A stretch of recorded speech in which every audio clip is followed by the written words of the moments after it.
Adventist World Radio, the voice of hope. Radio feon'ny fanantenana na ny AWR. Izay manakuaniwa ni radio manerantan la feoni fanantena ni tundato kiazava. Misy ny fotoana izay ametrahantsika fanontaniana hoe nahoana no miseho eo amin'ny fiainako ny olona maro samihafa e?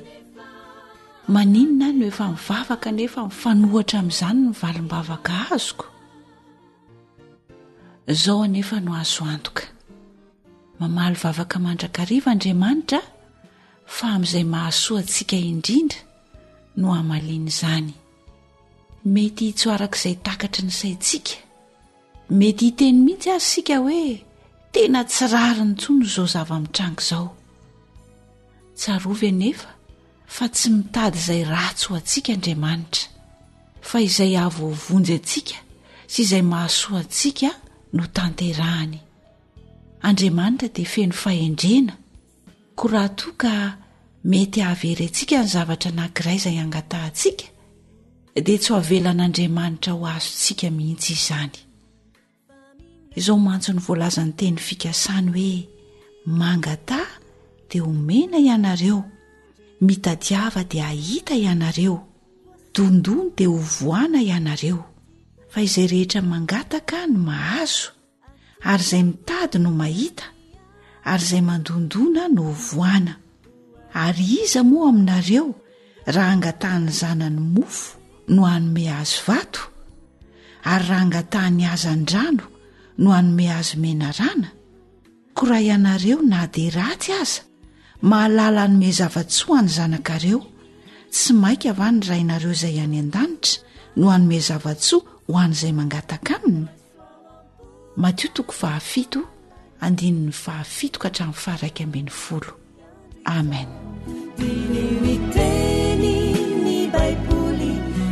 Sanandro mufunaina raswawampu fazamalaina fatumuchani andriza.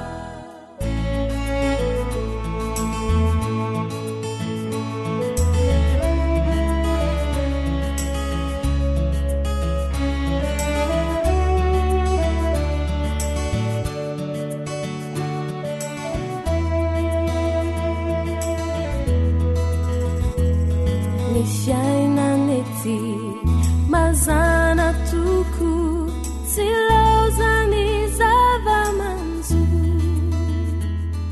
impirino kivy mila moifo adino lay tompo tsy to. Ny olantsarotra mianjady aminao, tsy hoe tsy fitiavany anao, navelan'iseo reo ho fianaranao, alnefena toetra vaovao. Mbola isy maraina vaovao, andimby aliny tatao. Mbola isy maraina vaovao, voatendriny ho anjaranao.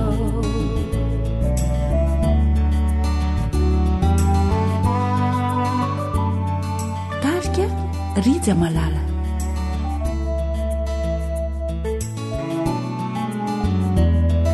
Ekeko toko fa mafy aminao, izao fitsapana miatsizao.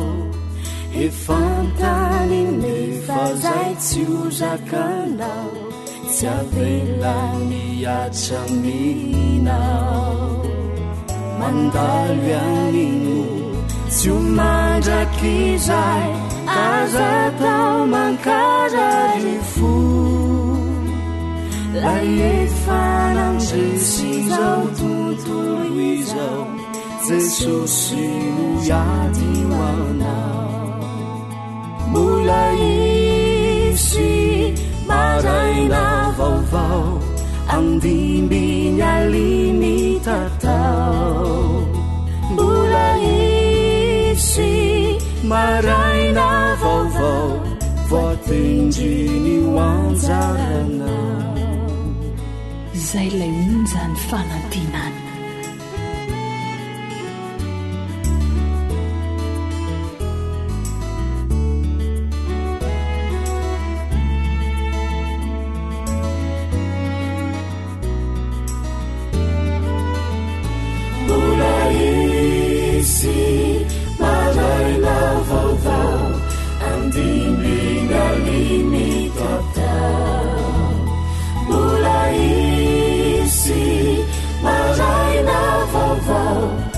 Fatendriny hoanjarana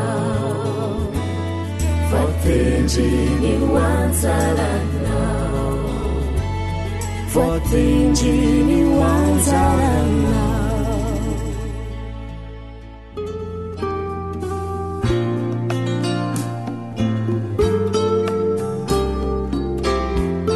Fahaiza miaina mampirindra ny fiarahamonina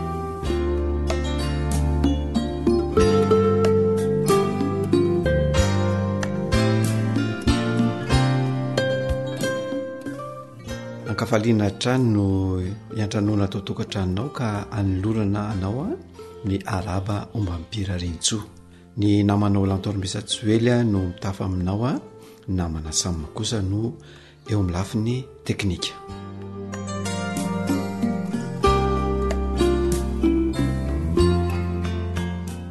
amin'ity anioty isika dia resaka dingana iray indray a izay tsy maintsy lalovana raha tiana ny ahatratra ny atao hoe fivelarana ara-piaramonina dia tsinony zany fa hoe manana toky fa hotody raha tena te hotody tokoa ny olona anankiray ianao zany dia misy ny ezaka misy ny zavatra tsy maintsy eritreretina ka raha tianao tokoa notody amin'ny zavatra izay atao na izany tanjona napetraka na tetikasa tiana atao a dia ilaina ny fananana toky fa hotody nefa raha te hotody ianao dia mila manana faharetana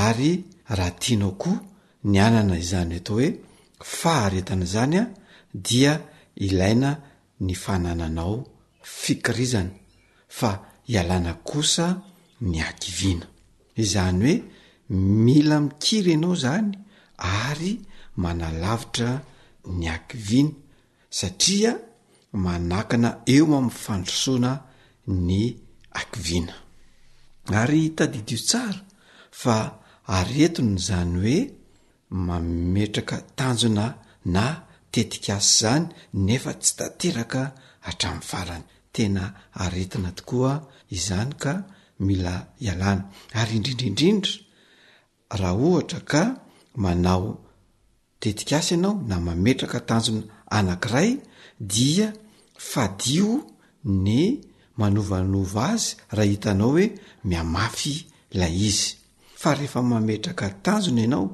na tetikasa anankiray a dia tsy maintsy atao zay avita azy hatramin'ny farany ka raha tianao ary ny ahatratraranao ny tanjona sy ny avitanao ilay tetikasa hatramin'ny farany a dia ataovy tanjona fohifohy aloha napetraka amin'izay a dia tsy dia mitaky fotoana be loatra le izy sady amin'izay koa mora tratrarina ilay tanjona na tetikasa tiana tao zany hoe tsy mitady fotoana lavabe zany na fotoana lavabe nao nataterahanao izany ny tiana ampifantarina anao koa de zao izay zavatra mafy atao indrindra izay no atomboka voalohany satria amin'izay fotoana izay no fotoana mampifotsara anao izany hoe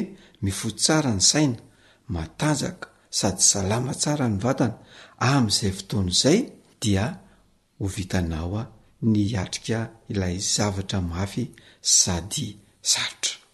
Tsara ihany koa raha atao eo ambany masonao mandrakariva ilay tanjona napetraka ao na ilay tetikasa tianao atao, ary tsara raha mifantoka amin'izany mandrakariva ny saina.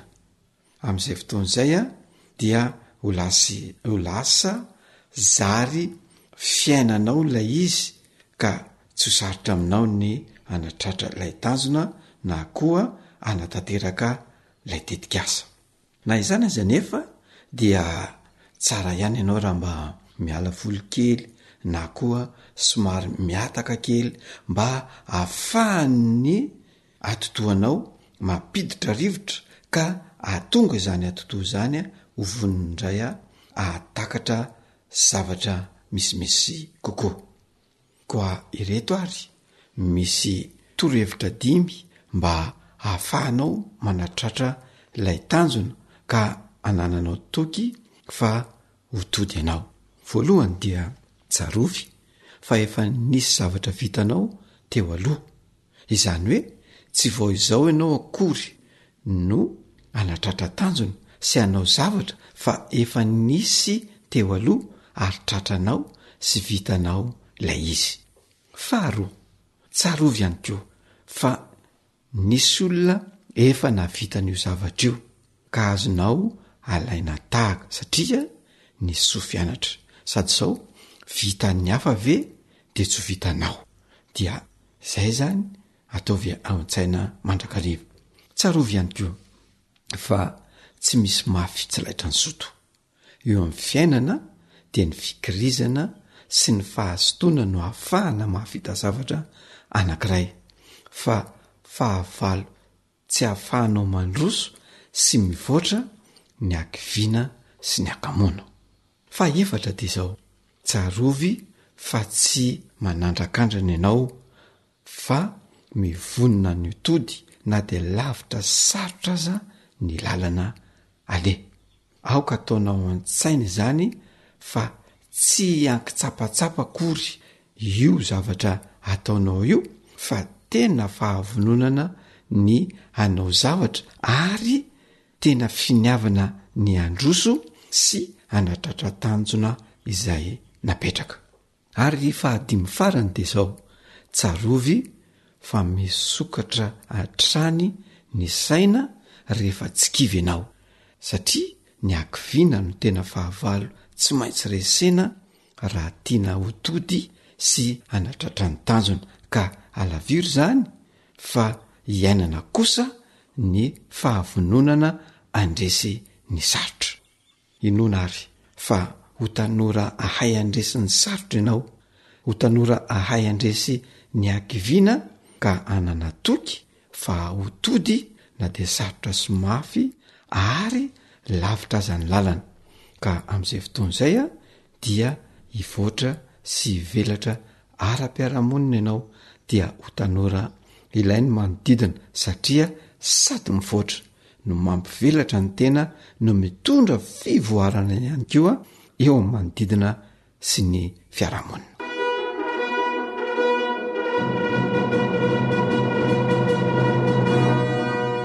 Faiza miaina mampilamin-tsaina.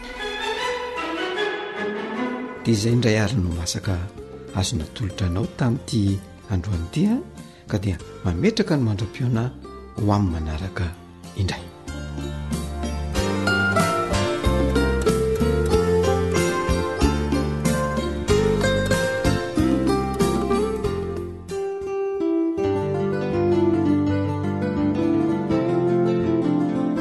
Tarika tia ray.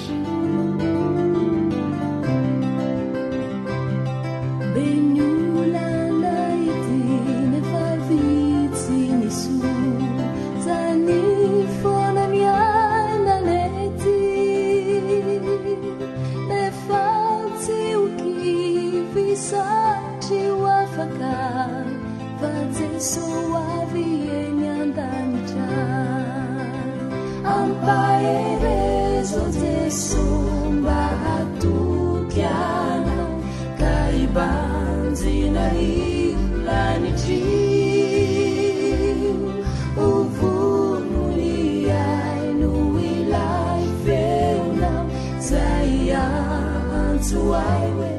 zay lay monja ny fanantinana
AWR manolotra ho anao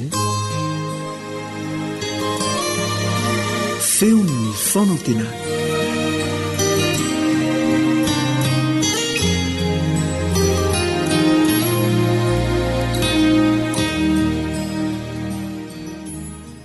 ny namanao Stefan Azafiany no mitafa aminao amin'izao fotoana izao ary manolotra ny arahaba ampifaliana ho anao hatrany ampitomboina ho anao mandrakarivany ny fahasoavan'i Jesosy Kristy tompontsika.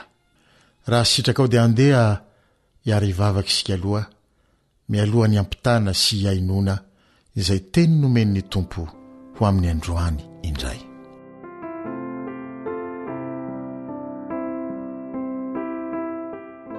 Jehovah ray tsara tompona isandriamanitray amin'ny alalan'i Jesosy Kristy zanakao manatona anao indray amin'izao fotoana manokana natao hifampizarana ny teninao izao ho an'ny tsirairay avy. Miangavy Tompo amin'ny alalan'ny fananao masina ampangina ny feo hafa rehetra ty anatinay dia aoka ianao fanahy hifehy ny mombanay rehetra hifehy ny toe-javatra rehetra ary ampanakery ny teninao amin'izay rehetra miaino sy mandre izao teny izao dia homemboninahitra ianao noho izany amin'ny anaran'i Jesosy. Amen.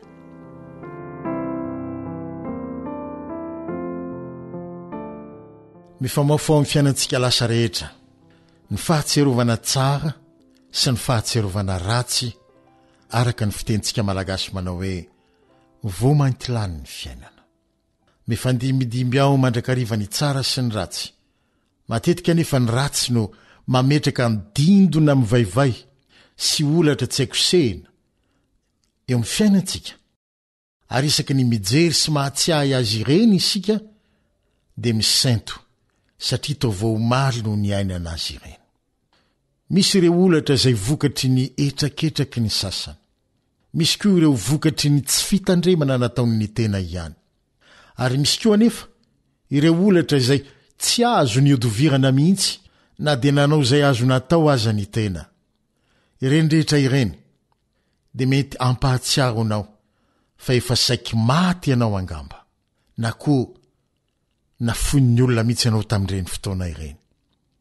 Ho irery fa tsy nisy nijery na dia niarakory taminao aza na koa efa niraviravy tanana nandritrireny fotoan-tsarotra ireny fa tsy nisy azo nantenaina intso. Sy ny sisa sy ny sisa mikasika ireo fahatserovana ratsy teo amin'ny fiainantsika. Ny zava-dehibe anefa androany dia izao: mbola velona ianao ary zary fahatserovana daholo ihany sisa ireny rehetra ireny. Ary ny fahavelomanao dia pirofo tsy azo lavina fa tsy nafoy akory ianao. Tsy navela ho faty ianao ary tsy navela izaka ny fahoriana sy ny fijaliana samy irery akory ianao, na dia mety ho izany aza ny fiheverana anananao ankehitriny.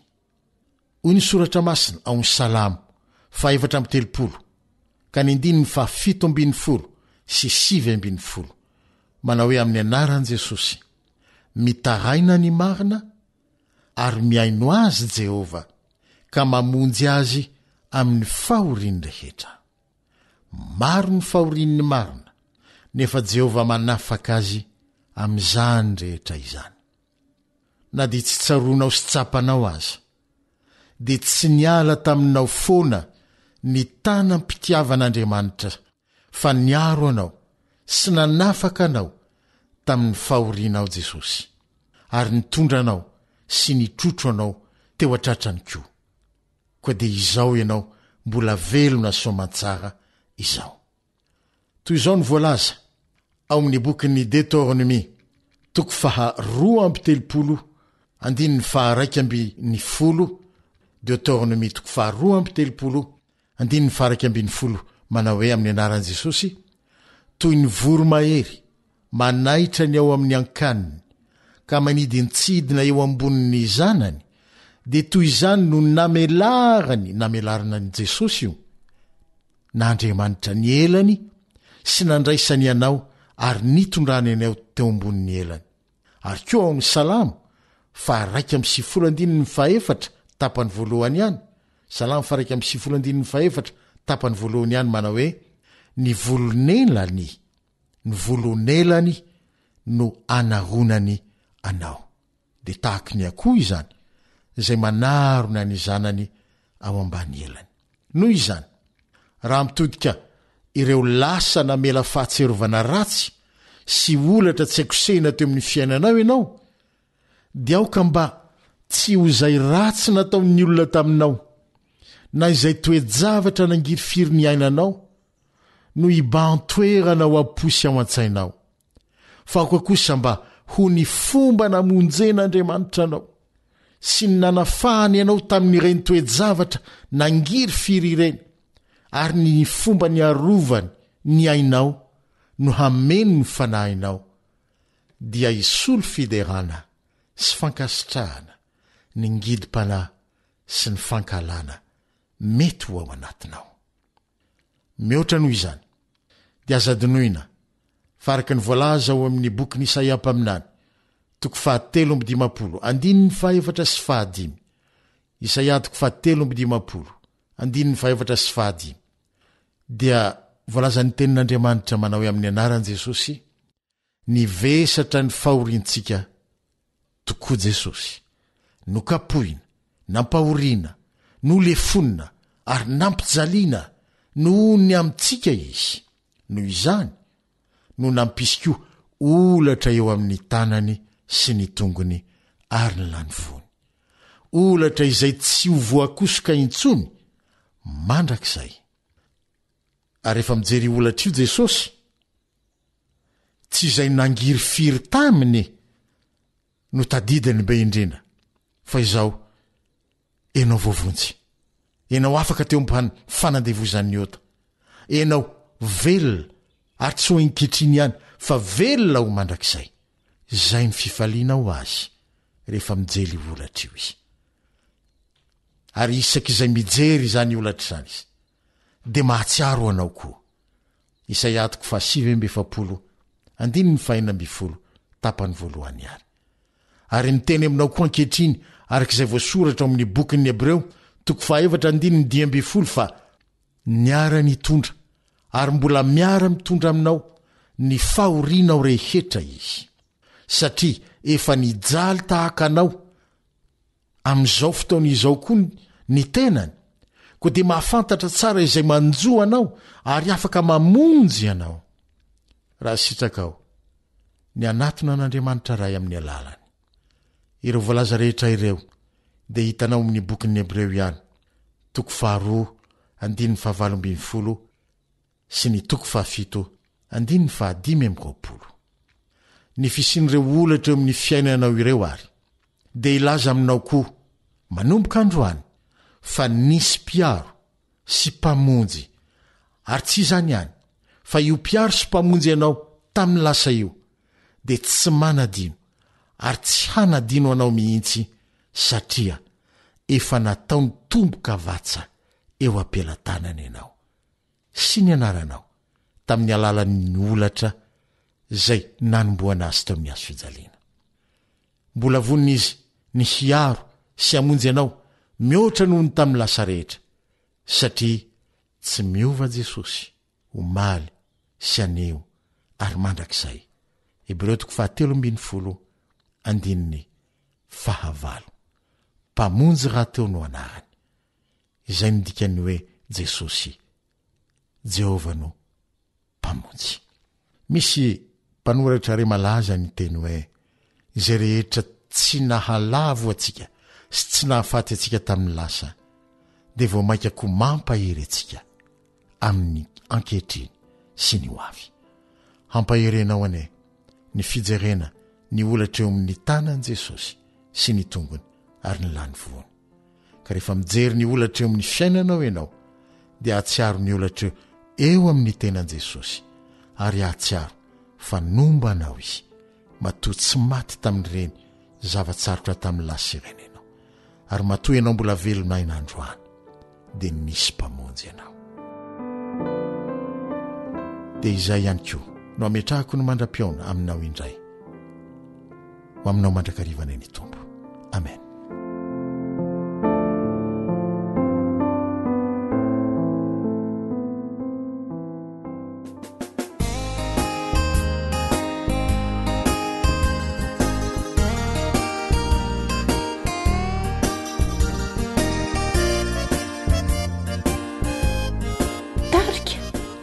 Kristy nasarotraza ny fiainana an-tany aza mitanondrikiana eny fanary manao sesilany ny olana mahazo ana aza varina miseny totomany ny masonao andrandra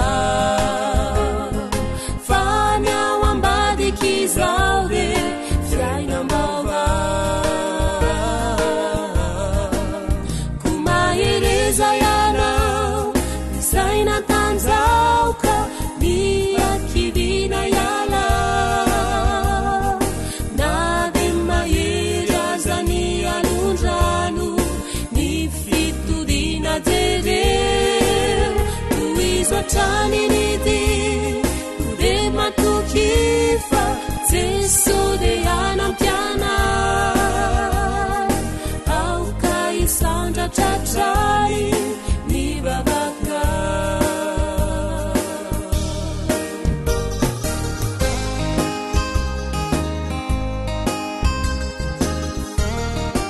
AWR mitondra fanatenana isanandro ho anao.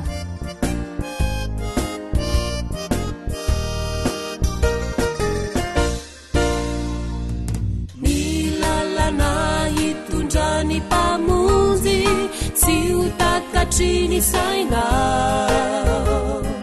na dihiveri na umafindindra emitya hasuana hata uvimbia wansaina atrani fizide mieditrana fantani zai mahatsara metya mina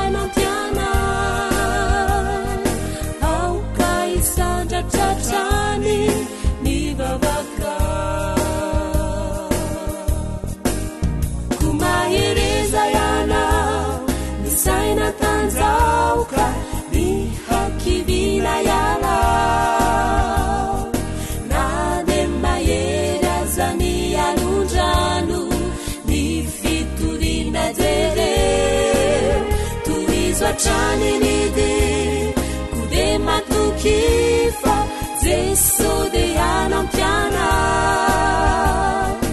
aoka isandratratrany ny vavaka aoka isandratratrany ny vavaka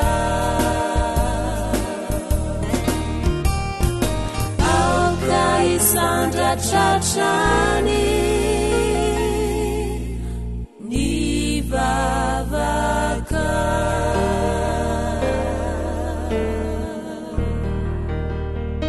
You are listening to Adventist World Radio, the voice of hope.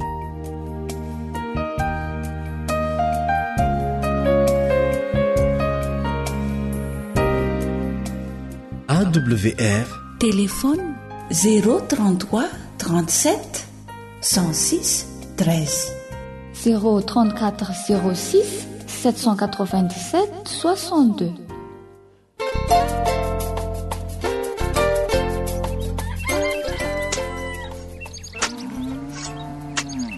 Asa sy tontolo hiainana voakolo antoky ny fahavelomana re fandaharana vokarin'ny radio feony ny fanantenana miaraka amin'ny nadiomady iarahanao amin'ny Ramatoa Zoelosoa Nirina Honoré teknisianina pikaroka momba amin'ny fambolena ara-boajanahary.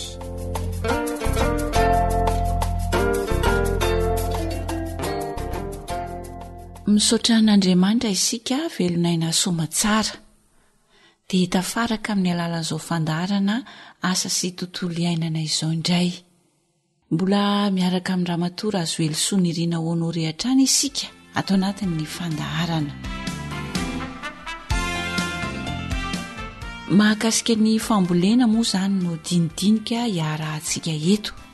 Voalaza tamintsika teto moa fa io tany izay hitantsika io dia miaina ka rehefa tsy voakarakara araka ny tokony hahavelomana izy dia mety maty ihany koa. Nefa azo atao tsara mikarakara ny tany mba ho tonga tany mamokatra sy lonaka mandrakariva.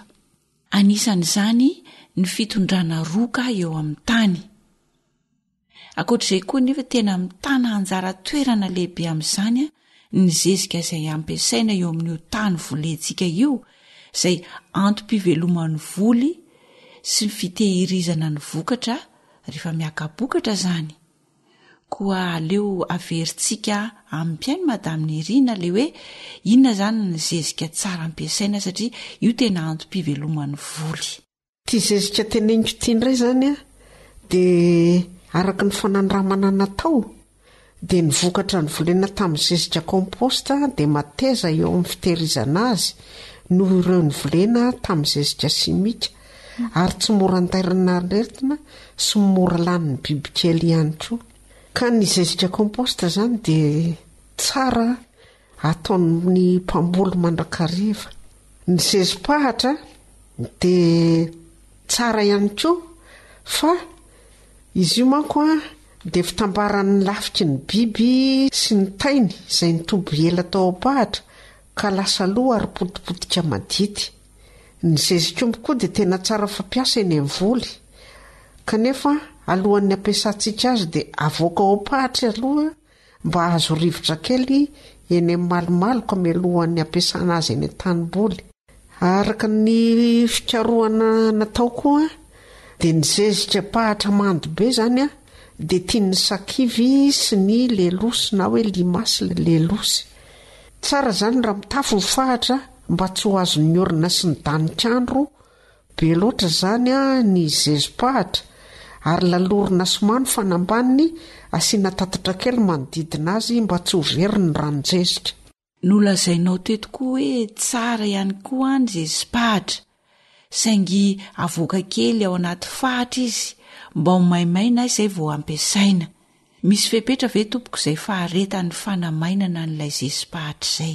Ny zezim-pahatra izany dia tsara izy eo amin'ny ohatra hoe ray volana mialohan'ny ambolena na tapa-bolana mialoha dia efa avoaka mba hitsitsika izany hiala ilay rano madity be avy amin'ilay tainomba mifangaro iny. Dia manarak'izay zezika natoraly na lazaintsika hoe komposta zany. Araka ny fikaroana izay natao ihany koa dia ny komposta mafana masaka ao anatin'ny 15 andro zany betsaka mpampiasa satria mora karakaraina izy io. Ny tanjona misy tombontsoa betsaka azo avy aminy ny tontolo iainana tsy simba, ny akora ampiasaina mora hita daholo. Misy tombontsoa be zany ny fampiasana an'ity zezika komposta na zezika natoraly ity a? Ny tombontsoa mora atao sady hita eny toerana avokoa ny akapobean'ny zavatra ilaintsika. Mampitombo vokatra avoroana telo eny zany io zezika komposta io koa raha tsara karakara tsara izy. Manatsara ny kalitaon'ny vokatra, manatsara ny firafitry ny nofotany ary mitazona ny amandona. Mampihena ny fandaniana ihany koa ny fanaovantsika zezika komposta. Afaka tehirizina mandritry ny taopo ambolena io zezika komposta io rehefa ohatra ka hoe tsara toerana ny ametrahantsika azy. Le zezika komposta mailaka ve izay nolazainy madame Nirina izay? Anisany iny fa tsy hoe voatery ny mailaka iny ihany zany fa rehefa manao zezika komposta tsika ka tsy nisy zavatra simika mifangaro taminy fa zavatra natoraly daholo dia efa tsara ho an'ny fambolena. Dia ahoana zany ny fomba fitehirizana n'ity zezika komposta ity? Afaka ohatra hoe tehirizina ao anaty lavaka izy dia saromana tsara satria miantoka afaka ataontsika tsara zany rehefa ohatra hoe mahabe zava-maitso ny zava-maitso dia afaka manamboatra zezika tsika hoentintsika mamboly mandava-taona. Rehefa ohatra ka tsara tahiry tsara izy ao anaty lavaka na anaty trano mihidy tsara na atao anaty gony koa zany mba ho voary tsara ihany koa.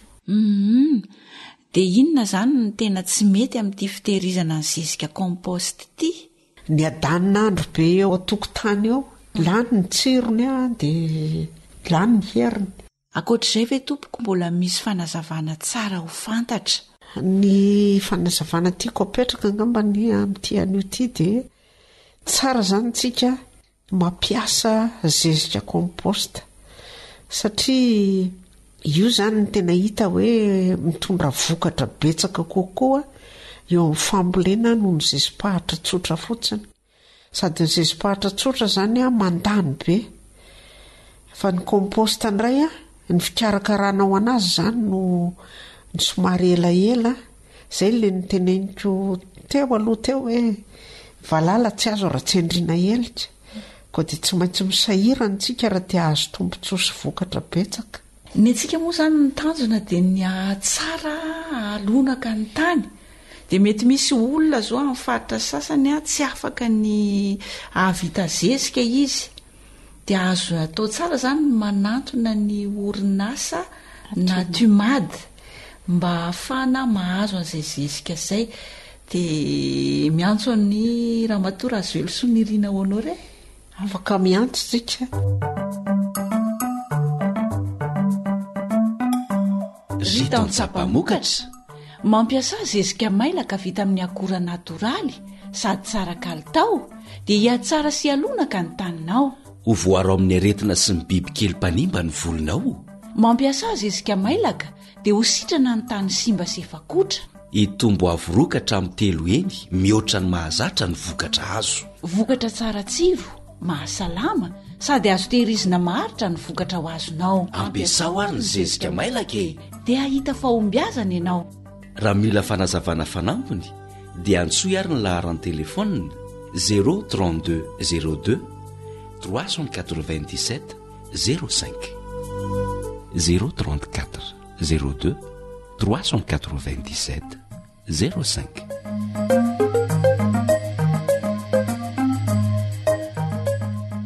Afatra apetraka ao ary amaranana ny fandaharany. Mahereza mitrandraka mandrakariva. Ilaina koa tsika zany rehefa hoe mamboly dia mila mitrandraka fa tsy izay natao teo aloha foana zany no averimberina fa ilaina ny fanavaozana foana satria tsara izay fanavaozana izay mitondra ny amin'ny fahatsarana mandrakariva. misaotra betsaka indrindra madaminy Irina. Ka iza ny tianao? Tantara no soratan'ny fanjaniaina, andrenesana ny mpanoratra Rila ary Nardina. Toyiny.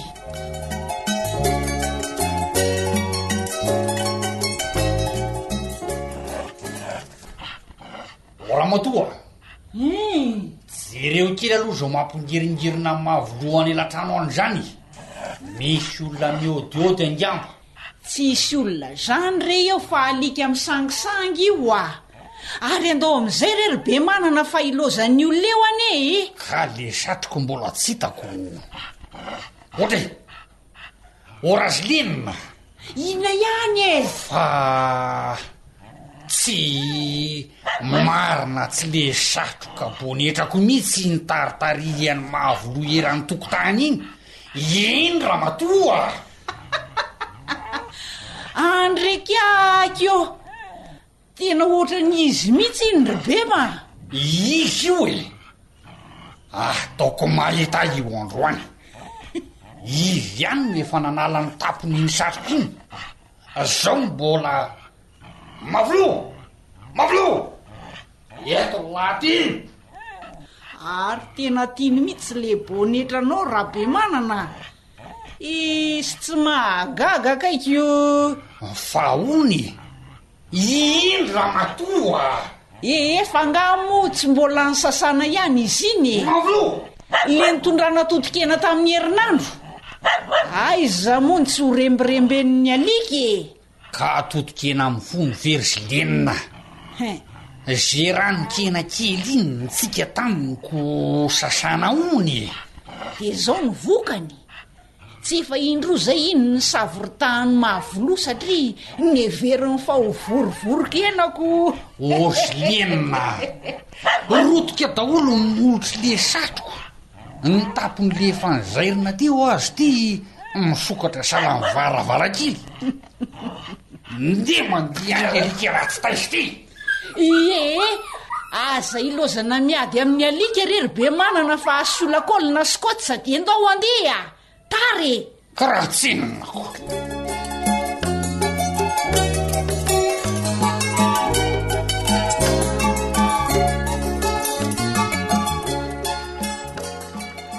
Tena somary nanaitra mihitsy ry zafy maro le fanazavany be manana tany an-trano hoe raha zezika komposta hono no ampiasaina de sady manatsara ny tany nefa ny vokatra azo avy aminy tsy mora andairana retina sady tsy mora lanin'ny bibikely. Ary mateza rehefa tehirizina raha pitaina amin'ireo ny volena amin'ny zezika simika. Marina zany kia. Raha tiana zany ny anana tany lonaka mandrakariva ka amokatra tsara dia aleo ny zezika natoraly no ampiasaina. Ny zezim-pahatra tsara fa tena tsara fampiasa amin'ny fambolena mihitsy koa io zezik'omby io. Fa le zezim-pahatra neo ohatra ny tian'ny sakivy. Zany anie mahatonga anay mampiasa zezi-bazaha. Ka zany anie raha matonona nakanesantsika ty amin'ny zafy maro e. Efa nanandraikefy zany. Marina mihitsy zany. Reny zezi-pahatra zay efa elan'ny tobo tao am-pahatra reny dia azo avy amin'ny fitambaran'ny lafiky ny biby sy ny tainy. De lasa loha ary lasa potipotika madito be. De izy mando be iny zany ny tena tian'ny sakivy. Dia ahoana zany ny atao e? Nefa hoe zezi-pahatra mety tsara amin'ny fambolena. Ka mba hisoroana an'izany de zao no atao e. Milohan'ny ampiasana an'le zezik'omby eny an-tanimboly zany dia avoaka ao pahatra aloha ny zezika dia apetraka amin'ny toerana malomaloka mba azo rivotra kely. Ialan'le rano madito be avy amin'ny tainombon'ny fangaro iny. De honoaringaty tokotokony afriny eo zany no anaovana an'izay fanamainan'izay. Iny zany eo amin'ny tapa-bolana ka hatramin'ny 2 volana eo. Fa mba hirovana an'le zezika amin'ny danik'andro be sy ny oran'andro de aleo tafona ny fahatra.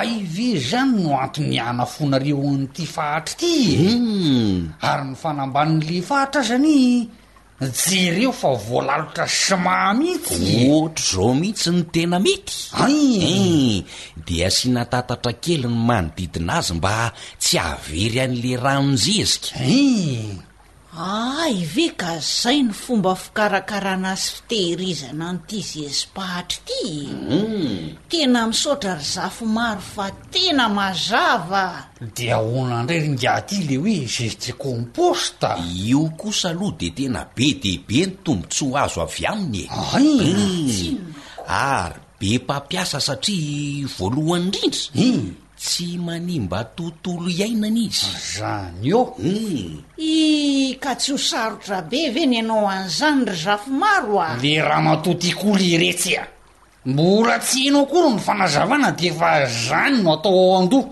aiza no ivoatra maninona finona fotsiny no hitondrananao aty tsy hianatra azy ilozanareo mivady ny fahandahatra eo fa enoy aloha ny fanazavako tena mora atao ny komposta ary ny akora namboarana azy ihany koa mora hita tanao am'izany akoatr'izay koa ny fampiasana zezika komposta raha tsara karakara izy de mampitombo ny vokatra ho avy 2 na 3 eny mihitsy leretsy marina hoe de manatsara ny kalitaon'ny vokatra izy ary araky ny fanazavako tany aloha de tena manatsara ny firafitry ny nofotany ny komposta miazona ny amandona mba tsy hakarakaina azy zany hoe mampalonaka mandrakariva any tany anie zany ny fampiasan'ity zezika komposta ity vaovany olo atsika razilenina olonaka ny tany tsara sy tombo ny vokatra azo hitanao zany fiketriketriky ny lohany be manana mitady vaolana fa tsy hoe mandehandeha fahatany makany am'zafy maro esi eo toy izao nyfanazavanao ry zafy maro fa be manana resy eny sady voamaika aza mampiena ny fandaniana ny komposta satria arakaraky ny fampiasana azy no voamaika manatsara ny tany sy mampitombo ny vokatra azo ary tonga de manampy amin'ny ady amin'ny biby kely sy ny aretina mpanimba ny voly izy ka moa ve tsy zany ny tena mandany voly zany mihitsy kia ny fanafody biby ny zezika ampiasaina amin'izany me mitombo isaky ny tompambolena satria mengazana le tany oka rery zafy maro so fa teto nareo ny zara vahaolana ho anay mariny ka iza zany ny tena tianao ninona indray nakany am'dadanay sa nakaty am'zafy maro mikaroka vahaolana marenina rery be manana zany no izy no ono zay zany nahatonga ny vokatra reo tsara sy betsaka ohatran'ny reny ry zafy maro zay de zay tokoa ary azo tehirizina mandritra ny tompambolena ny komposta zaingy atao tsara kosa ny toerana hitehirizana azy de atao ahoana tokoa zany ry zafy maro atao ao anaty lavaka ohatra de saronana tsara io lavaka hitehirizana azy io mba tsy ho tratry ny danikandro be sy ny orana ka tsy mety amin'le fitehirizana komposta zany zay satria manjary lany ny heriny sy ny tsirony zezika de azo atao koa no mitahiry azy ao anaty gony atao ao anaty trano midy tsara sofa nakaty mariny aleo ty zezika natoraly ty ny ampiasaina ry be manana zay anely fanolazaiko anao sady araky ny fanandramana efa nataonay de tsara kokoa ny zezika komposta noho ny zezim-pahatra tsotra somary mandamy be mantsy izy io fa na zany aza de mampiasa zezim-pahatra ihany zay satria atao inona fotsiny moa reo tainombo reo ianao tsisy isalasalanay tsony zany fa io komposta io no ampiasaina ry zafy maro a zany ry be manana edre kanefa mandra-pavita ny zezika mba ahonandray afaka mividy zezika kely aty aminareo ve zay zafy maro a azo ifandaminana daholo zany ry zilienina fa tsisy olana fa ny tena zava-dehibe a de ny fanapahan-kevitra voninana tsara sy ampivoatra ny fambolena ka io aniry ngiaty ny fotom-pivelomatsika misaotra ry zafy maro tsisy fisaorana fa ety foana zay raha misy ny tsy mazavazavy aza misalasala andao am'izay ody raha mato fa maiky ampiatra zeny raisina teto aiza le satro boriko teto zay ndray fa enao ve manao fanahiniana sa ahoana mihitsy iny satroka efa tsisy lelany ty mbola tseriny le raha matoty tao ray le retsy fa zangany nanao aniny tao ay ve nisy lelany izy iny teo aloha sisa le bonetrako taloha ataoko fa nividy satroka bonetra lamody vaovao ndray angebe manany retsy ay norombitiny mavoloto ao daholo ny lelany de zao sisa mbola mipetrahan'le raha matoty indray jereo ty izy sala mirempofo tsisy sesiky reny sisa tavery ividianao ka tena marina satroka viny mety aminao rangatya satroka viona renina andrahonana anentasana totokena aza tsisy fetraika sady tsy laitra mavolotsony fangamo manafintoina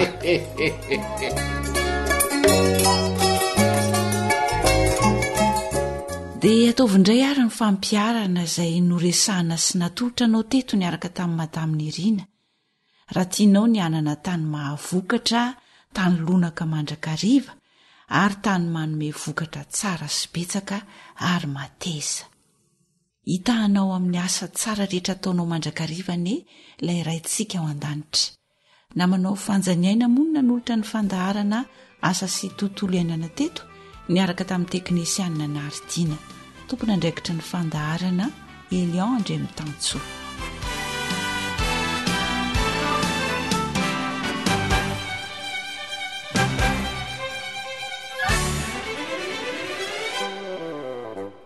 Akoatra ny fienoana amin'ny alalan'ny podcast dia azonao atao ny miaino ny fandaran'ny AWR sampana teny malagasy amin'ny alalan'ny Facebook isanandro amin'ity pejy ity. AWR feon'ny fanantenana.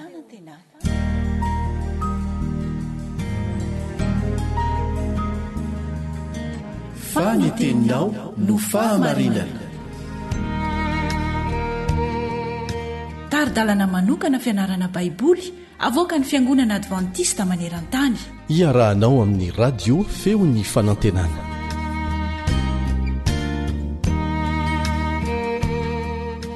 Andeo tozantsika ny fandiniana ny famaranana ny asan'Andriamanitra.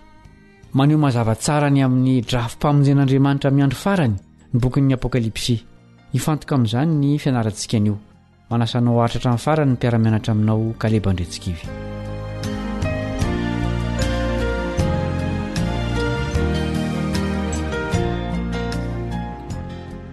Ireo andalana voalohany ao amin'ny bokin'ny Apokalipsy dia maneho amin'ny mpamaky fa mifantoka amin'ny asan'Andriamanitra ny afatra raketiny. Ahoana hoy ny toko voalohany andiny voalohany ka hatramin'ny fahafito. Apokalipsy toko voalohany andiny voalohany ka hatramin'ny fahafito. Ny fanambaran'i Jesosy Kristy izay nomen'Andriamanitra azy mba asehony amin'ny mpanompony izay zavatra tsy maintsy ho tonga faingana ary naniraka ny anjeliny izy mba hanambara amin'ny jaonina mpanompony izay nanambara ny tenin'Andriamanitra sy ny filazana an'i Jesosy Kristy dia ny zavatra rehetra izay efa hitany. Sambatra izay mamaky sy ny miaino ny tenyity faminaniana ity ka mitandrina izay voasoratra ao anatiny fa hantomotra ny andro.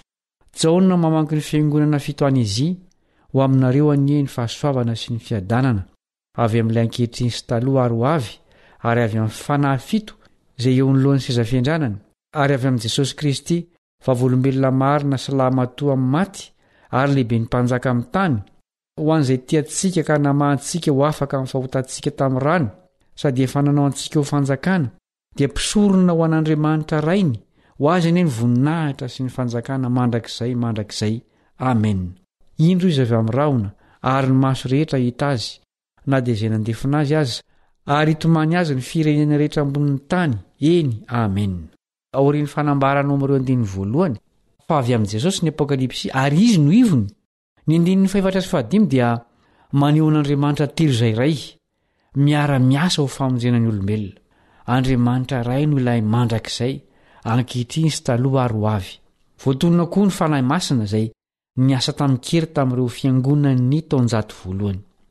Manarak'izany dia ampatsahiviny Jaona ny toerana misy an'i Jesosy Kristy ilay vavolombelona marina lamatoa amin'ny maty 2:5 izay tompon'ity tany ity ara-dalàna. Rava ny fikasan'ny Satana hampiasa ity tany ity anorenana ny fanjakana. Ankoatra ny fandresen'Andriamanitra ny Satana, ny raha nalatsaka ilay pahary antsika dia manadio antsika ho afaka amin'ny fahameloana sy ny henatra. Tanteraka ny asan'Andriamanitra satria voavonjy avy teo ampelantanan'ny Satana sika. Inona no hevitra ireo anarana iantsona ny voavonjy ao amin'reto andininy reto? Apokalipsy 1:5 sy ny Petera 1:2-7. Apokalipsy 1:5 sady efa nanao antsika ho fanjakana dia mpisorona ao an'Andriamanitra ray ho azy any voninahitra sy ny fanjakana mandrakizay amen. Petera 1:2-7. Fa ianareo kosa dia taranaka voafidy, fanjakam-pisorona, firenena masina, olona nalain'Andriamanitra ho an'ny tenany mba ilazanareo ny hatsaran'ilay niantso anareo hiala tamin'ny maizina ho amin'ny fahazavany mahagaga. Ny tanjon'ny asan'Andriamanitra dia tsy nitondra fotsiny ireo olona andalam-pahaverezana ho eo amin'ny toerana azo antoka, fa asandrany eo amin'ny toerana avo sy mendrikajy izy ireo satria tafaverina eo aminy ny endrik'Andriamanitra. Manjary fanjakana na koa hoe mpanjaka ireo voavonjy satria nampiraisy ny raha nalatsaky Jesosy amin'ilay mpanjakan'izao tontolo rehetra izao. Eo ampiandrasana izany fanavotana tsy manam-paharoa izany dia asainsika hiara-iasa amin'ny famonjena ny hafa hitaona azy ireny ho isan'ny ankohonany mpanjakany mpanjaka ihany koa. Izany no antony itsona ny voavonjy hoe mpisorona, ho lasa mpisoron'Andriamanitra isika fa tsy voavitra fotsiny. Hitantsika amin'ny Apokalipsy 1:7 fa maika ilay asa satria ho avy Jesosy ary hitomany azy ny firenena maro satria very izy ireo. Iren'Andriamanitra fatratra ho eo aminy ireo izay lavitra azy. Arak'izany dia manomboka amin'ny asan'Andriamanitra ho an'ny taranak'olombelona ny bokin'ny Apokalipsy. Tsy vitany noharian'Andriamanitra fotsiny sika fa navotany koa ary tamin'ny vidiny lafo indrindra. Tsy manome fanantenana lehibe ho antsika ve izany? Aza avela nakona ny masonao tsy ahita izany fanantenana mahafinaritra izany ny toe-javatra sarotra izay mety hatrehinao amin'izao fotoana izao.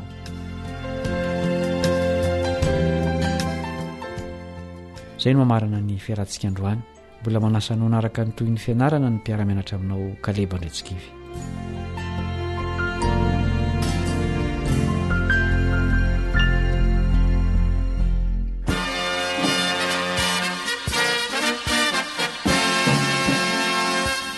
Adventist World Radio, The Voice of Hope. Radio Femini Fanantenana.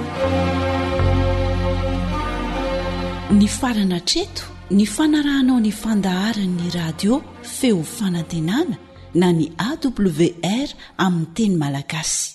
Azonao ataony mamerina miaino sy maka mahimaimpona ny fandaharana vokarinay amin'ny teny pirenena mihoatriny 100 amin'ny fotoana rehetra. Raisoaryn'ny adresy ahafahanao manao izany. awr.org na feofanantenana.org.